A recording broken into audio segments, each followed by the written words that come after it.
Tsy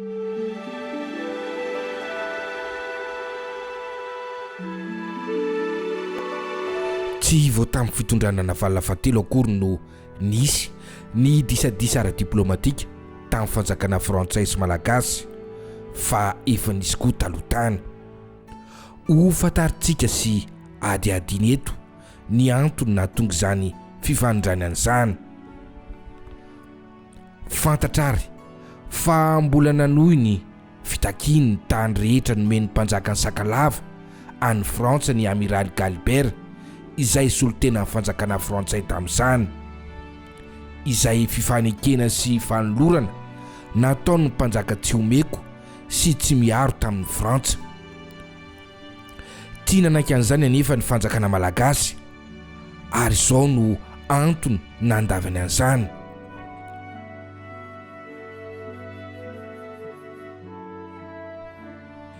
Efa talohan'ny taona 1920 no tanin'ny fanjakana Malagasy mifatra vola azy iny, satria efa novorinindradama tamin'ny taona 1920. Efa nandoha onitra 2 tapitrisa francs i Madagasikara mba navotana ny Tany iny, izay voafaritry ny fifanekena Lambert.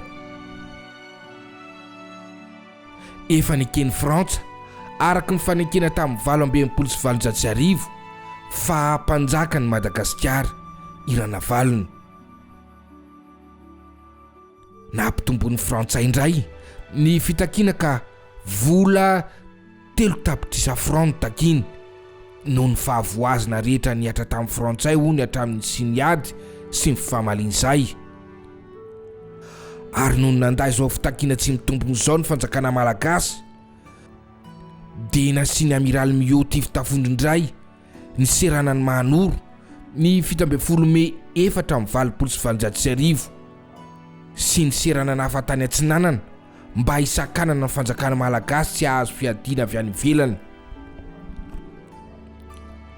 Ny tony tafondro ny amiral tany Ampasindava tany Vohimaro ny 10 Novambra 1920 ary tany Diagosereze ny Desambra 1920.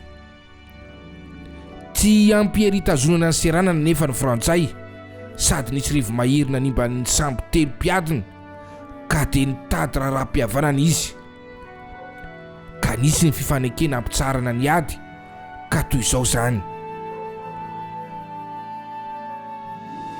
I Frantsa no misolotena Madagasikara amin'ny raharaha rehetra ny velany. Isy résident Frantsay petraka eto Antananarivo iandraikitra ny raharaha ivelany fa tsy kasika ny raharaha anatin'ny Madagasikara. Ny lalàna Frantsay no hitondrana ny Frantsay monina eto Madagasikara. Andohonitra 10 francs fanjakana Malagasy ary hotazony ny Frantsay ny tanànan'ny Tomasina mandra-patapitra ny fandoavana izany onitra izany. Ny mpanjaka Madagasikara dia manohy ny fitondrana anatiny Eranosy toy ny teo aloha, afaka mitana seranany Diagosereze sy ny manorina zavatra ilainy ao ny fanjakana Frantsay.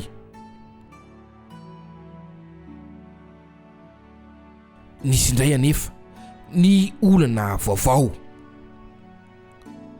Na dia vita aza amin'ny fifanekena, dia nisy mifanololana vaovao momba ny andiny milaza fa misolotena Madagasikara amin'ny raharaha ivelany Frantsa.